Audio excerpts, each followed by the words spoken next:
আমি কয়েকদিন আগে লাল আঙ্গুরটা খাইছি 400 450, আজকে বলছে 700 টাকা।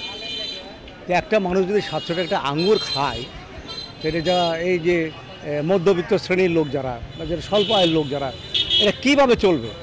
কী খাবে এগুলো? কে খাচ্ছে কে? যারা খুব অসুস্থ, হয়তো রুগী খাবে, এই ধরনের মানুষরা কেউ কিনতেছে না, কেউ কিনতে পারছে না। লিচু 350 400 টাকা কেজি, সিজনের সময় 350 400 টাকা কেজি। আমি তো এরকম মানে দেখি নাই। আর সবচেয়ে মজার ব্যাপার কি, আমি একটা জিনিস লক্ষ্য করছি, মানে বাজারের মনিটরিংটার এত অভাব যে আমি এখানে একটা জিনিস কিনছি, যেটা খেজুর, দাবাস খেজুর এখানে কিনছি একটা ছোট 400 গ্রামের, এরা চাচ্ছে 300 টাকা, ওখানে যাই দেখছি 270 টাকা ভিতরে, আরডির ভিতরে। এক এক জায়গায় এক এক রকম দাম।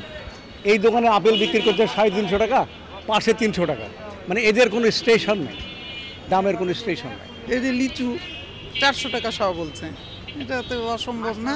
এটা তো আমার দেশি ফল, তাহলে দেশি ফল ধরলাম, আপেল অরেঞ্জ হলে বাইরে থেকে আসে, কিন্তু দেশি ফলটা তো একটু হবে, তাই না? আমাদের নাগালের মধ্যে হওয়া উচিত। ফলমূলের দাম চড়া, জিনিসপাতির প্রত্যেকটা জিনিসের দাম চড়া, এলাচ দারচিনি লং থেকে আরম্ভ করে প্রত্যেকটা জিনিসের দাম চড়া, যা আমাদের কেনার মতো সাধ্য নাই। বাজারে তদারকি করার লাগে কেউ নাই, না সিটি কর্পোরেশনের লোক আছে, না ডিসি অফিসের লোক আছে, কোনো ভোক্তা ডিপার্টমেন্টের লোক নাই। আমি 25টা লিচু কিনলাম 400 টাকা শ। লিচুর দাম, বিভিন্ন ফলের দাম প্রচুর, তাতে গরিব এবং মধ্যবর্তী মানুষের নাগালের বাইরে, ক্রয় ক্ষমতার নাগালের বাইরে। আসলে আমার মনে হয় ফলমূল যেহেতু সিজনাল ফল, এগুলো কমার দরকার। যে ফলমূলের দাম, তো কীভাবে কিনা খাবো? রিক্সা চালিয়ে তো সংসার চলছে না, ফলমূল কী করে কিনা খাবো?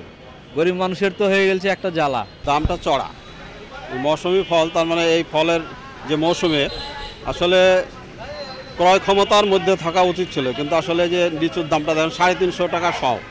এটা তো খেটে খাওয়া মানুষের জন্য বা আমাদের মতো অল্প পরিসরে যারা ইনকাম করে এদের জন্য কিনা খাওয়া, বাচ্চা কাচ্চাকে তাদের যে একটা যে বাৎসরিক ফল সেটা যে খাওয়াবো, সেটা আমাদের ক্রয় ক্ষমতার বাইরে চলে গেছে।